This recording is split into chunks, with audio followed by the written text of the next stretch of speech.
Listen to the testimonies of these 4 women who are former Planned Parenthood workers and managers who all say the same thing, that Planned Parenthood routinely covers up child sexual abuse. And now I'm joined by Alison Centofonte. She is the Director of Strategic Communications for Live Action, a heroic organization headed up, of course, by Lila Rose. And she's here to talk about a sex abuse crisis that is not the Catholic sex abuse crisis. Isn't that a relief? We're talking about a different kind of crisis, a crisis of sex abuse cover-ups reported with the organization Planned Parenthood. So first of all, thank you very much for joining me, Alison. Thanks for having me, Stephen. First of all, terrific work. I've watched the video a couple of times. I'm going to make sure that our viewers see it. It's striking that the attorney that really headed up a lot of the work that you did to expose what amounts to failure to report abuse was an attorney that had done a lot of work in his home diocese going after Roman Catholic Church hierarchy for failing to report abuse. Isn't that right? Yes, his name is Brian Hurley. The fact that you do good things doesn't mean you get a pass on the bad things you do. And he was a big part of breaking and covering the Catholic Church sex abuse cover-up and scandal. And he also now is and has been helping to expose Planned Parenthood's cover-up of same sorts of abuses. Right. Now, with Planned Parenthood, it's in a way even more heart-rending and dramatic than most cover-up stories that we hear about, because it's not just sex abuse cover-up. It's a sex abuse cover-up for the sake, from the perspective of a predator, of erasing the evidence of abuse, namely a child. And so this is pretty dramatic. It's very hard to swallow. How has Planned Parenthood and how have Planned Parenthood officials responded to it? Have they given any feedback? Thanks for asking. Well, Live Action released an investigative report and a 7-part video docuseries just about 2 weeks ago that highlight not only court cases across the country, stories of girls that went into a Planned Parenthood looking for help, that were taken there by their abuser. Those stories of Planned Parenthood sending those girls right back to the hands of their abuser after administering an abortion, State Department documents, Health Department documents, former manager testimonials, and all of that to show that Planned Parenthood has been a big part of the problem of abuse. Planned Parenthood's response was simply that some of these videos that caught their employees failing to report abuse were discredited. That's the ugly thing here, too, is that when an attorney advocate who represents these abuse victims comes towards a massive organization, it's very hard to respond to such accusations in a way that doesn't sound villainous. And I think I'm thinking this might have an effect on Planned Parenthood's status in a lot of people's eyes, because you can't respond to, hey, look, we think we found evidence of failing to report abuse, sending, like you said, sending young girls back into the hands of their abusers. They have to respond by saying things that are pretty dismissive or attempts to discredit the actual victims rather than just like some attorney. You know what I mean? Mm-hmm. Well, what's really important here to note is, Planned Parenthood themselves say that they're an advocate for women. They say that they are looking out for women. Now, we know that they're committing a great abuse against women, which is abortion. Their answer to many problems is an abortion, which is the greatest abuse against a woman and her unborn child. But now we see that there are these other abuses that are happening around these women that are coming into their centers, and they're failing to step up and follow the law. Thankfully, in almost all 50 states, Planned Parenthood physicians, the physicians that administer these abortions, are mandatory reporters. They should be looking out for suspected abuse, suspected child abuse, and yet what our report shows is that whether it's 13, 14-year-old girls, Planned Parenthood either fails to report it to the authorities, purposely says that it's a consensual relationship when it's not, and that these managers are living in an ethos of fear, a culture of cover-up, that they know that if they report this, they will have to jump through red tape. But they also know that if they administer an abortion, they may get closer to their abortion quota that month or that quarter. Right. Yeah, and another factor here, I would imagine, from the perspective of a Planned Parenthood staffer, is that you work for a very powerful organization that does, in a way, does more PR than almost anything else, right? They have close relationships with leading politicians. They're extremely visible every time there's an election cycle.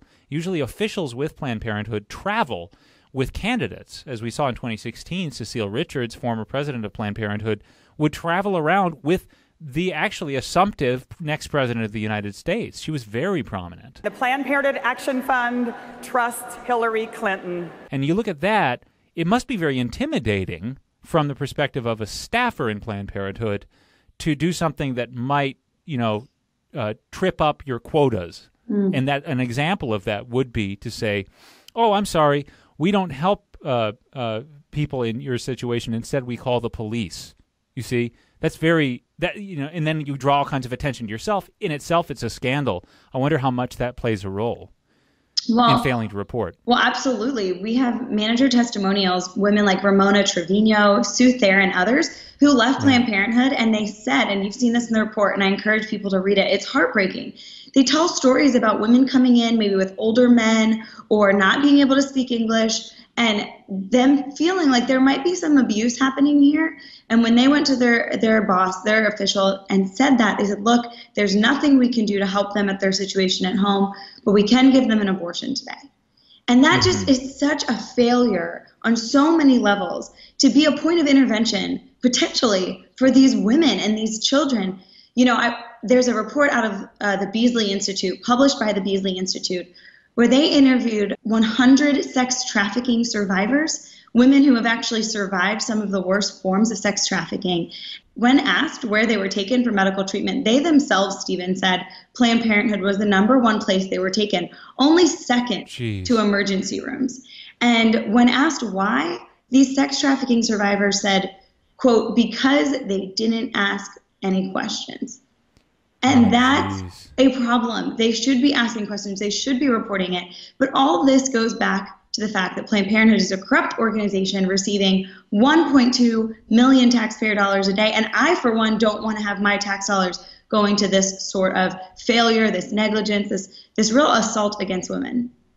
It reminds me a lot of the Catholic sex abuse crisis, because the Catholic sex abuse crisis, especially in Catholic epicenters like the Diocese of Boston, what perpetuated the problem was that the perpetrators of the cover-up were in a class of people that it was socially unacceptable to question.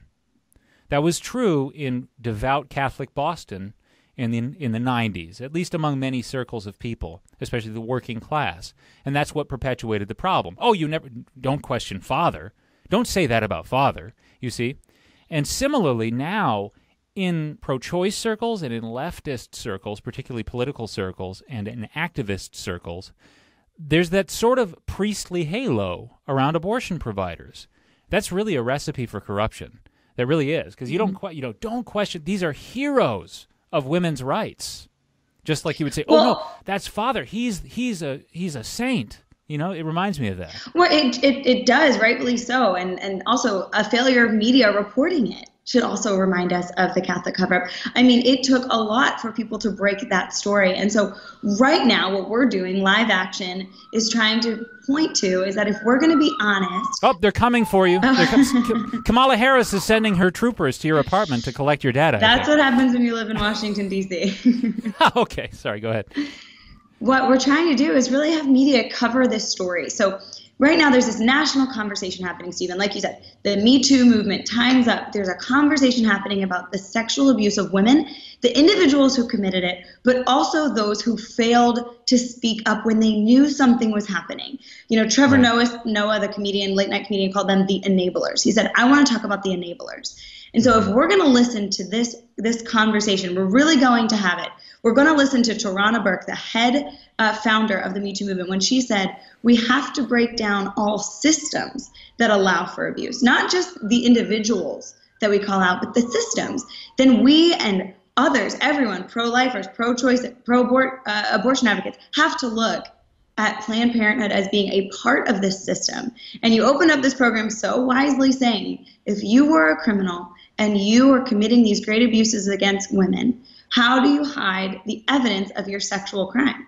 If pregnancy is evidence of your sexual crime, you need an abortion. That's what you think about. Now, who has the most amount of taxpayer dollars to go and advertise their abortion services across the country?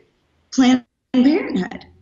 So it's not a surprise to us in the pro-life movement, but hopefully it wakes up others to see that Planned Parenthood has become a safe haven for abusers, for the worst type of people that take advantage of women and bring them there to, quote, solve the problem and eliminate the evidence of their crime. Amen. Man, that's some stark stuff. Quite a battle to fight. It's going to be uphill. What can our viewers and listeners do to help spread the word about this and change the culture in such a way that it's oriented toward helping really these people who are disenfranchised, right? Anonymous girls who go in with, they're brought in by their abusive stepfather or some such thing.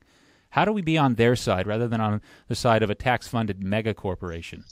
Well, here's the good news. Out of this heavy report that is bad news comes two amazing things.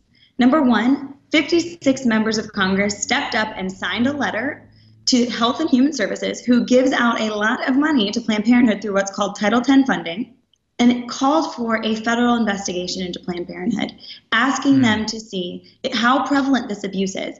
Because again, we only know of the stories that we hear of the girls that had the resources and the bravery to turn around and sue Planned Parenthood, but we know there are more. So those members of Congress have asked HHS to do a federal investigation into Planned Parenthood. So you can call your member of Congress, look that up, and encourage them. But secondly, Health and Human Services right now, under the Trump administration, has proposed new Title X rules. Essentially, what that means is these rules would make sure that no abortion provider gets Title X funding, and it would also ensure that anyone who does get those taxpayer funds has to document how they're handling cases of abuse, cases of suspected abuse. And so I encourage anyone listening to go ahead and file a comment with HHS. It's public. You can do that right online and encourage them to pass these new, very pro-life, pro-woman Title X regulations. All right. You heard the woman. Let's go and do that and make a difference this time around. Of course, another note here is this is something that Lila Rose, you and your team have been working on for a long time. And some of this stuff has been exposed on a semi-regular basis for a decade. Such things as Planned Parenthood staffers caught on tape coaching young girls in how to avoid reporting abuse. Things like that have been happening for some time.